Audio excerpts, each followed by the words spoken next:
こんにちは、つんです。前回、前々回に引き続きルームツアー。今回はリビング、ダイニング、ワークスペース編です。我が家はおよそ70平米のマンションで10年前にリノベをして大人2人と猫1匹で暮らしています。古い話で恐縮ではありますが、リノベをした翌年にはリノベーション専門サイトリノベリスの2016年最も注目されたリノベーション事例年間ランキングで1位、第9回エッセ収納&インテリアグランプリで審査員賞をいただきました。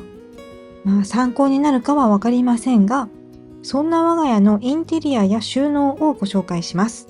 ぜひ最後までお付き合いいただけたら嬉しいです。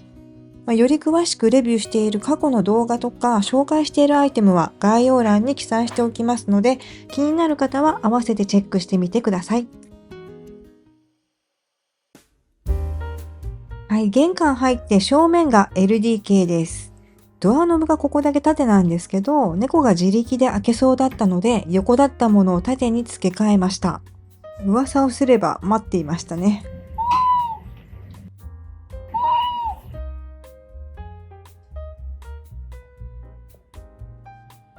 LDK はだいたい20畳ぐらいの広さで、できるだけ広く見えるように背の高い家具は置かないようにしました。奥にワークスペース、その隣にダイニング。で、右手にはキッチンがあります。そして奥の左手がリビング。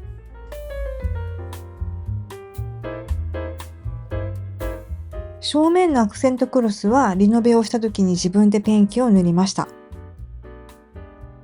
床は猫が走るところだけ東レのピタフィーという置くだけのフローリングタイルを敷いています。見栄え的にはね、全面に敷きたいところなんですけど、床暖房の効率がちょっと悪くなるので様子を見ています。リビングは確か5畳から6畳ぐらい。もともとは間に扉があって仕切れるようになってたんですけど、圧迫感があったのでリノベで撤去しました。入居してからはおよそ10年経っているんですけど、1年目のリビングはこんな感じでした。で、ポスターを変えたり、壁に飾るオブジェを作ったり、これは100均のアルファベットオブジェを木工用ボンドでくっつけただけです。三角つり感を取り付けて壁にかけています。あと大きめなクッションも追加しました。このプーフクッションはイデーで無印で買ったものです。姫がね、よくホリホリして遊んでる時期があったんですが、カバーがすっごく丈夫で、ほぼダメージがゼロ。ほつれたり破れたりもしてなくって、すごい助かってます。そういえば最近ホリホリしませんね。あと猫と暮らすようになってからは観葉植物はベランダに移動して、家の中のグリーンはすべてフェイクに変更しました。気に入ったフェイクグリーンを見つけるとつい買ってしまい、季節感関係なくわさわさと増えてしまっているんですけど、IKEA とかニトリ、楽天あたりで買うことが多いです。ちなみにこれはバスケットもフェイクグリーンも IKEA ですね。手前のオブジェはこちらが100均で、ツリーは確かニトリです。そんな感じで小物系はちょいちょい変えていましたが、お部屋の雰囲気が一番変わったなぁと実感したのはやっぱりラグを変えた時ですね。白いラグは汚れやすいので少し抵抗はありましたが、たとえ短い期間になったとしても一度敷いてみたかった。印象が明るくなって満足しています。はじめは姫が慣れなくてわたわたしていました。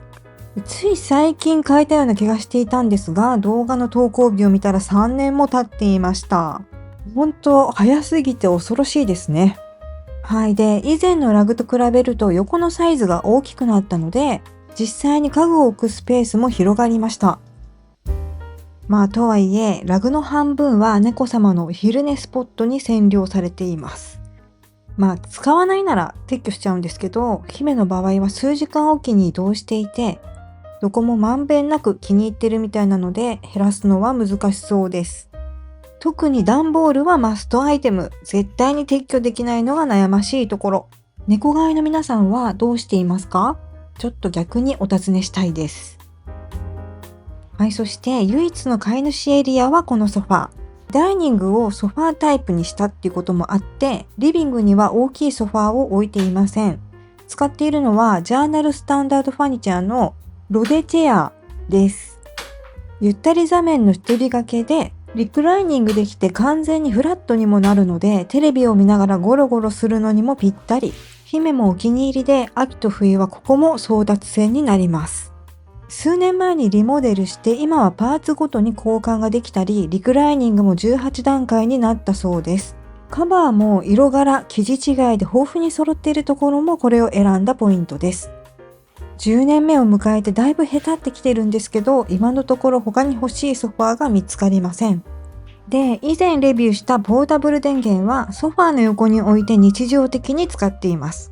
ポータブル電源には珍しいベージュカラーで出しておいても悪目立ちしません。レビュー動画もね、結構反響がありました。で、最近はこのソファーでパソコン作業することも増えたので、ポータブル HDD も脇に置きっぱなしです。セリアのアクティブファイルケースに同じくセリアの L 字透明式リーターを貼ってハードディスクを収納しています。縦にしてもずれないし、一気に持ち運べるので使いやすくなりました。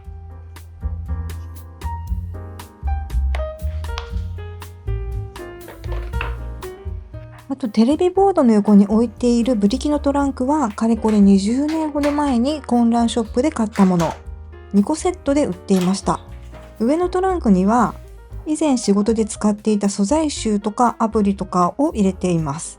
そろそろ処分したいところなんですけど、まだ使う可能性も否めず、未だそのままです。下のトランクは保存義務のある確定申告関係の書類を収納しています。ここはね、年1回しか開けません。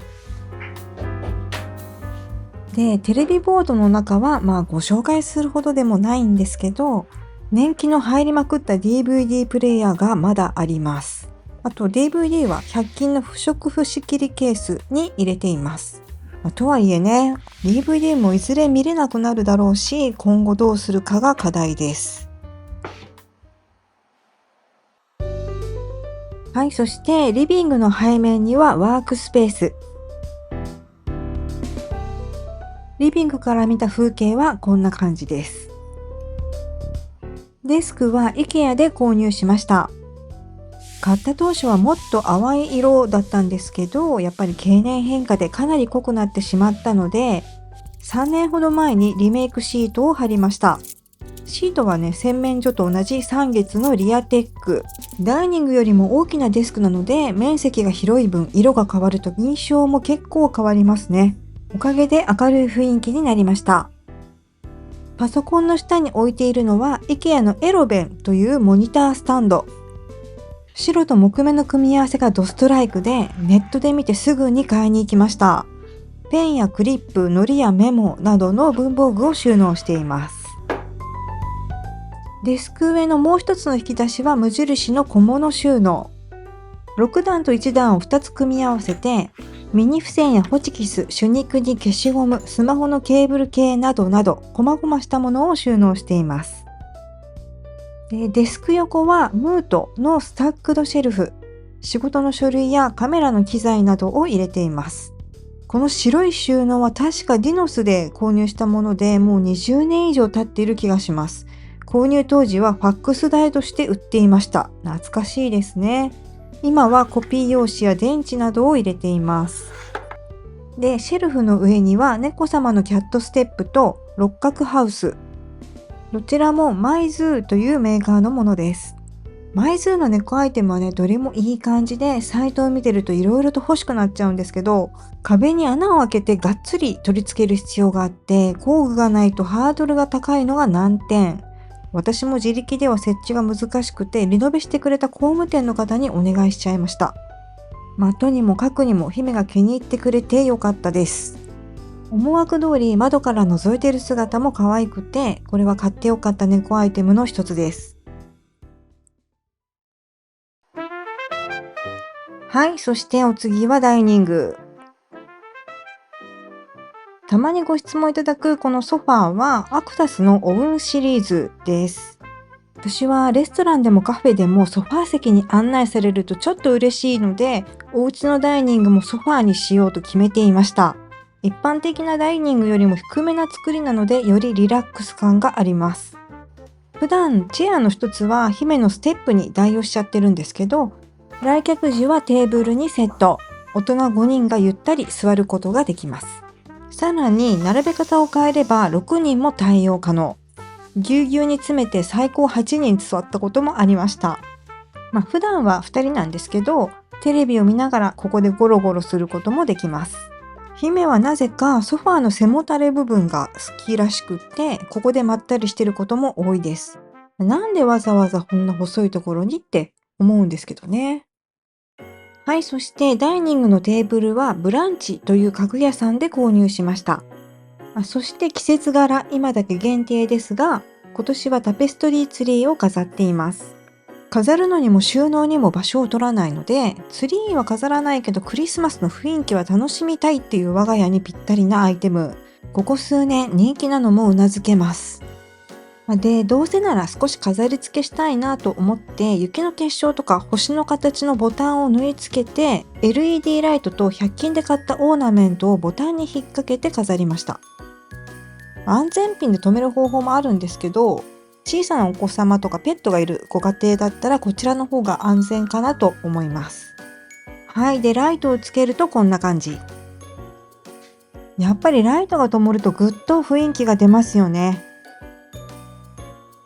ちなみにライトの電源をつないでいるタップはテーブルの足にくっつけています。これは以前の動画でもご紹介しているんですけど、使っているのは 3M のコマンドファスナー。貼って剥がせる面ファスナーで、カチッと音がするまでギュッと一押しすればしっかりくっつきます。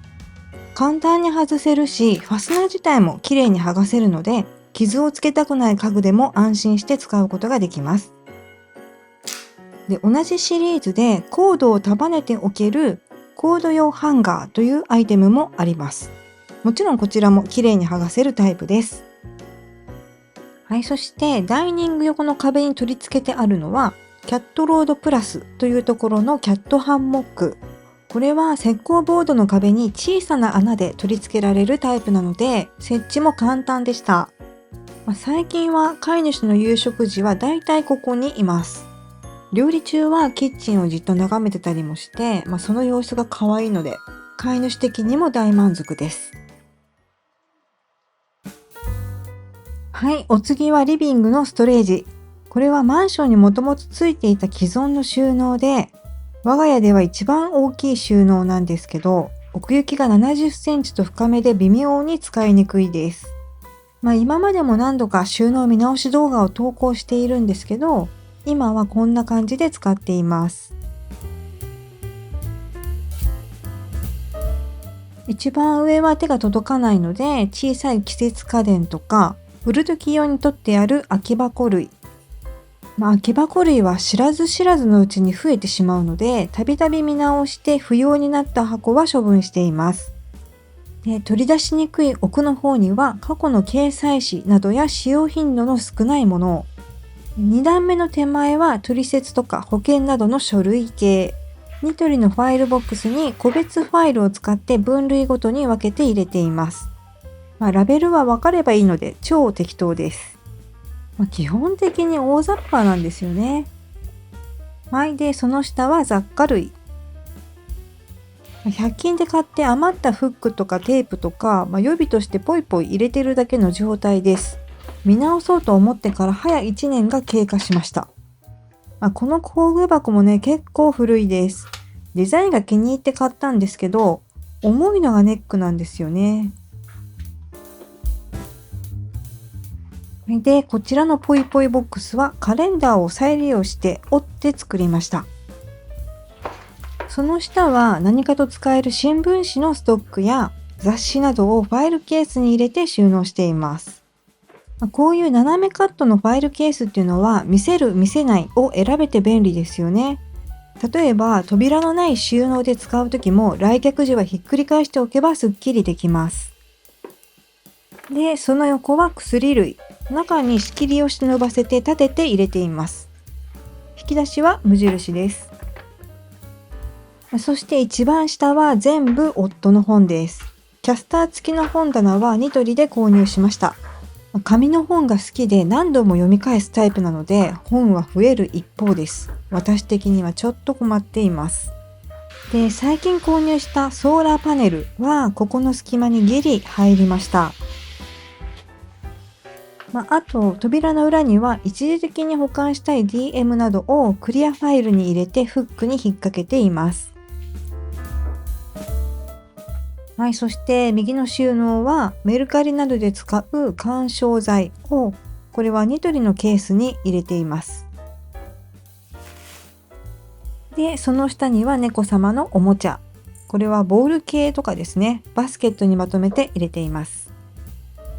で、絡まりやすい猫じゃらし系のおもちゃは扉の裏に、これは100均の材料を使って DIY しました。作り方は動画でもご紹介しています。あれから3年弱経ってスポンジはひどく変色しちゃったんですけど、機能的には問題なし。落ちることなくちゃんと使えています。ただ次回は黒いスポンジで作った方がいいかなと思いました。で、他とはテイストが異なるこの小引き出しは亡き祖父が作ったものです。で、祖父が同じく作った木製パズルもいろいろあるんですけど、これも捨てられずに置いています。その下はクリスマスのオーナメントとかを入れています。そして一番下は奥が深い収納だと使いにくい場所なんですよね。で、奥のものも一気に引き出せるように衣装ケースを入れました。サイズの合うケースが半透明だったので、白い厚紙で目隠しをしています。で、ここの中は保冷バッグとかミニトート、小さな袋など、遊びに来た友達が持ち帰るものを入れられるようなちょっとした袋を収納しているんですけど、少し多いのでそろそろ見直した方が良さそうですね。一番下は夫が好きに使っています。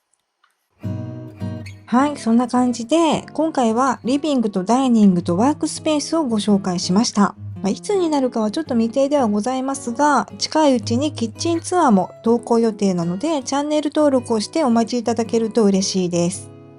最後までお付き合いいただきありがとうございました。コメントやご質問もお待ちしています。それではまた次の動画でお会いしましょう。